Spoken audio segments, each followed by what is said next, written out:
Hi guys! Since I have decided to do all of my reviews as a wrap-up at the end, I thought it would be a little easier if I filmed each review as I read the books so I could get a little more detailed in them and then just compile them all together for my March reviews video. Between Shades of Grey is by Ruta Septis and is the first book I read this month. This book is narrated by a 15-year-old girl in Lithuania in 1941. Her name is Lena, and what happens in this is it's 1941, so it's right in the middle of World War II. Stalin has just invaded the Baltic states, Lithuania, Estonia, and Latvia, and started deporting people who were not Russian, so most of the population. What happened is her father worked at a university and he helped his brother, her uncle, escape to Germany, and he got caught, so they deported him and his family very late at night. While her father was away, the Soviet secret police came to their house, told them to pack their things, and took them away. They were brought to the train station and loaded onto cattle cars and were told to wait.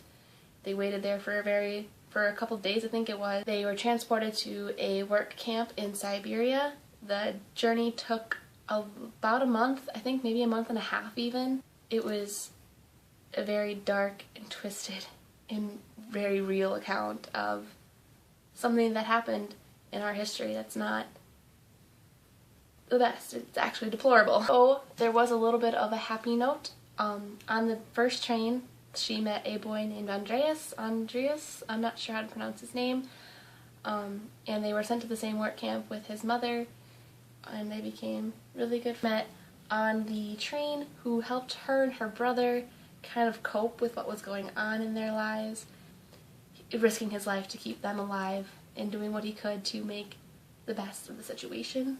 The plot for this book was so dark but so realistic. It's about a time in history that we don't really hear much about, and Russians to this day still say that no one was ever deported. Work camps in Siberia weren't a thing. I mean, they're completely in denial about it. They won't even recognize that it happened. And so it's really interesting to get an account of what happened, even if it is fictional. She is the daughter of a Lithuanian refugee from that time, and she also, it said in the back that she spent, I think it was 2 to 3 months in Lithuania talking to other survivors, and that a lot of the events in this book were based on the stories that she heard from the real survivors of the work camps. I think the coolest thing about the way the storyline went is something would happen to Lena or her mother or her brother in the work camp or on the train or any part in the present that would bring her back to something that happened in her past. And they put it in italicized, and there was like a break in the page. You could tell what was happening, but it was like something very similar would have happened and how she would have dealt with it back then. And I really liked the back and forth between that, like her old life and her new, much harder, much more difficult life that she was living in the work camps in Siberia. And that made it just a little more relatable, and there's a little bit of light in the very dark world that she was in. As a narrator, Lena was very reliable. She thought and drew, actually, everything that she saw. She didn't really understand a lot of what was going on with her, but that made it better because we kind of figured it out along with her. My favorite character in this book was actually Jonas, Lena's little brother. He had to grow up so fast and learn the way of the world pretty much, and how to survive and how to take care of his mom and sister at a very young age, and his character development was just phenomenal.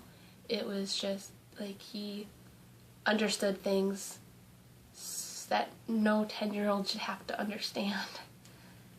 And it was just very sad to see him grow up, but I really did like who his character turned out to be. The mom was a very major character. I mean, she kept them alive, and she was like their rock the entire time, but really it wasn't about her. It was more about Lena and Jonas. So all I can really say about her is that she was, the reason they survived for so long. All in all, I gave this book a 4.5 stars. The only reason it didn't get 5 is because I did not believe the ending, even though it did make me super happy that it was a happy ending.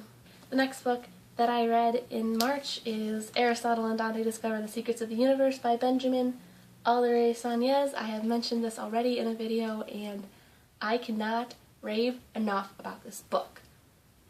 I gave it 5 out of 5 stars. I gave it a gazillion out of 5 stars. I did so many good things to say about this book. I'm just going to get right into it. Our narrator is Aristotle. He is a 15-year-old Mexican-American boy living in El Paso, Texas in 1987. It is first-person narrative, so we're only in his head, and it starts off with him wanting to go to the pool but not being able to swim. So he's just kind of sitting there, kind of floating, doing whatever because he doesn't know how. And we learn that he's a loner, he's kind of weird, no one really messes with him because he's not afraid to get into a fight, but no one's really his friend either. Until he meets Dante. Dante is at the pool too, and he goes, "Hey, I can teach you how to swim." And then their friendship is born. They go swimming every day, they hang out, they are just best friends, except for it's just kind of weird. Like, they're both loners, but it turns out that they need each other.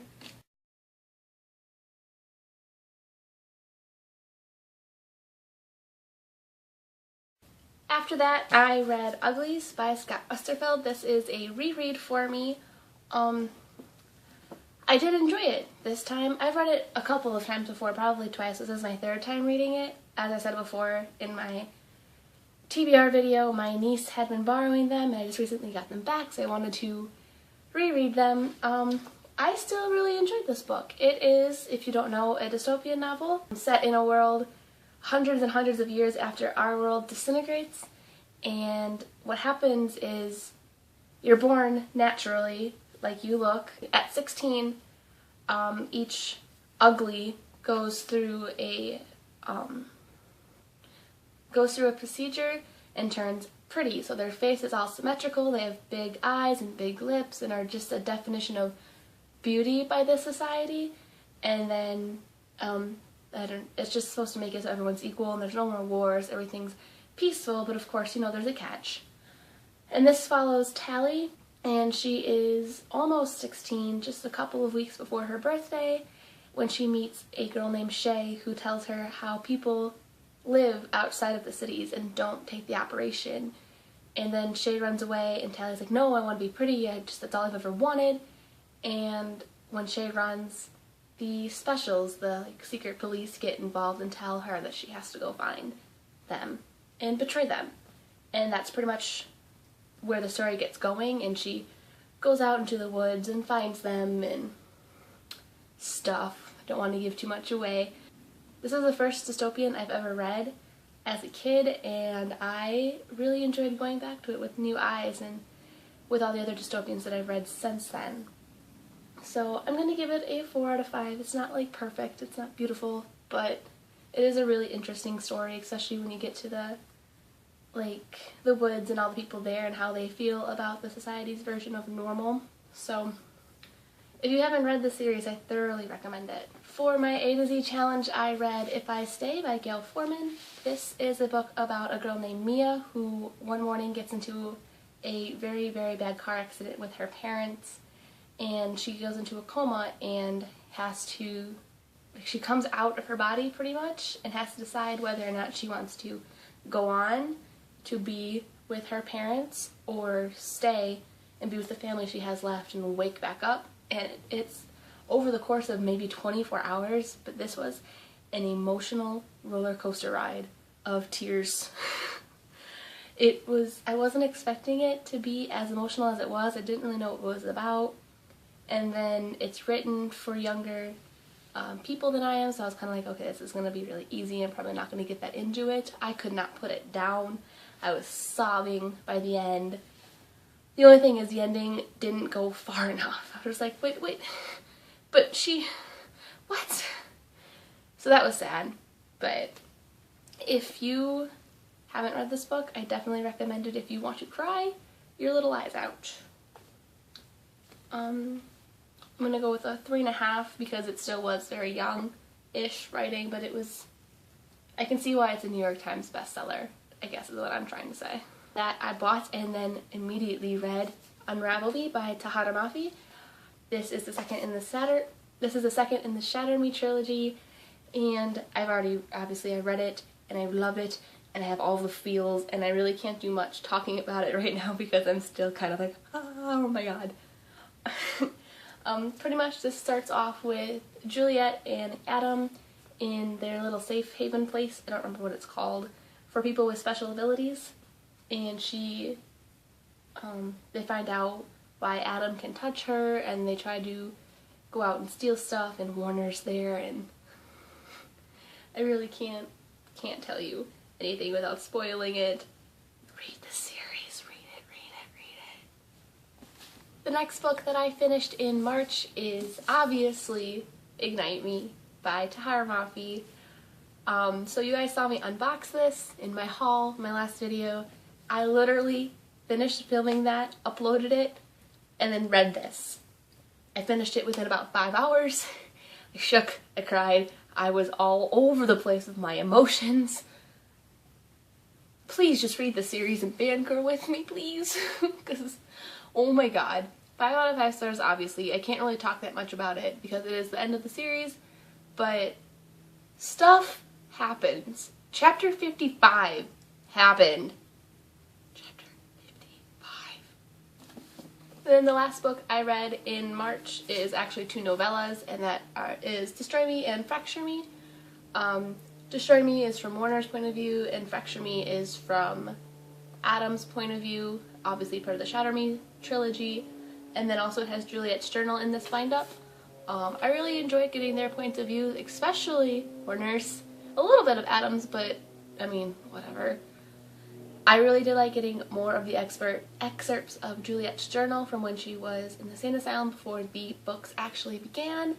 I'm going to give this a 5 as well. I'm going to give this whole series a 5, and I'm going to script and write a series review for real. I know I keep telling you I'm going to do this stuff and never do, but I promise I'm going to, like right now, hopefully, maybe. I don't think I'm going to be finishing anything else in March. I am currently reading Lord of the Rings, and that's a lot, so that was it. What was your favorite book you read in March? Mine was Ignite Me, if you couldn't tell. So I will talk to you guys in my next video. Bye.